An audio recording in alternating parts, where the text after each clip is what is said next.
Hi everybody, Cassandra Hope here. It's been a really long time since I've filmed a home video and I decided to do one today. Very excited to do this actually. It's on the topic of lifestyle genomics, and genetics is something that it's cutting edge. It's starting to pop its way into a lot of practitioners' practices. And instead of reading about it, which it can be very sciencey and wordy and kind of boring, I thought I would just give you straight goods and kind of help to explain why I have incorporated this into my practice as an RHN and personal trainer, which is changing the way that I treat and help my clients. So, lifestyle genomics is looking at the way that your body expresses its genes in all areas of life. So, we're looking at athletics, the way you work out, the way that you eat, your predisposition to diseases, etc., etc. So, obviously, when you're looking at holistic health, we're looking at disease prevention through food and exercise, as well as, the vain side of things. You want to look good, you want to be lean, all of those things we take into account. So what am I talking about? How does this work? Basically, we start off with a saliva test. After a consultation, we determine which panel you want to look at, which are the areas that have the most room for improvement or where we have the most question marks, where we're not really sure what's going on or why it's happening. And so, for example, let's look at carbohydrate digestion. This is one of everybody's favorite, including my own. We're testing the AMY1 gene, and what that is your body's ability to produce the enzymes needed to break down carbohydrates.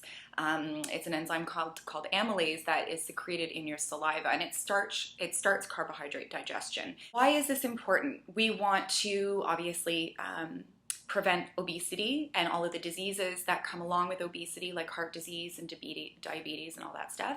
But we also want to cut down on time and money that's invested, the guessing. There's no one-size-fits-all diet for everybody, and that's basically the common denominator, or the real reason why I'm so inspired to use genetic testing with my clients is you don't want to read a book like Dr. Mansour Muhammad. He talks about the China diet.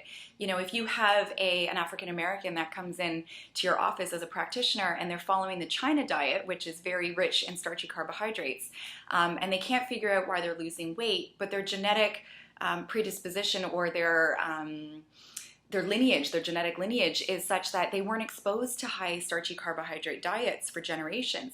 They're not able to break down that carbohydrate as easily as somebody who may have been living and their families living in China for decades and generations. So what we're looking at when we're testing the AMY1 gene is how many copies you have of that gene, and it can be upwards of 18. So if you're 16 to 18 copies, chances are you're very lean, you can metabolize starchy carbohydrates easily. Those are the people that you look at and you're like, damn girl, that girl can eat anything. I hate her. She is always skinny.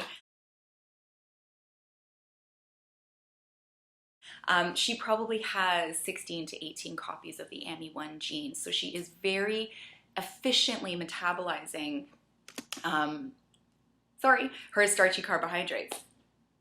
Now, somebody who has 4 to maybe 12, 15, which is myself, I have 5 copies of the AMY1 gene, so I am predisposed to obesity and I need to watch my starchy carb intake.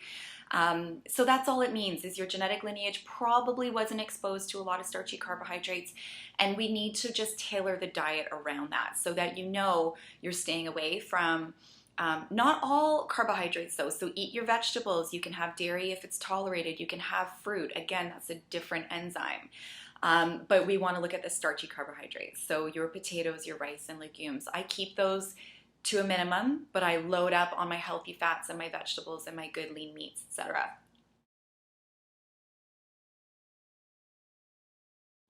That brings me to Point number two, another panel that we can test is your fat metabolism, your lipid metabolism. So again, how well are you metabolizing your fats? What it might also tell us is, do you need more plant-based sources or animal-based sources of omega-3s? So you vegetarians out there who are only intaking omega-3 from vegetable sources, and you might have some issues health-wise, we might find out that you actually need animal sources, and you can make an educated decision at that point. Other really exciting things that we test is mood and behavior. So are you a reward-seeking person? You're just constantly looking for that reward, whether it be through food or alcohol or love, whatever it might be. Sometimes it can lend to an addictive personality.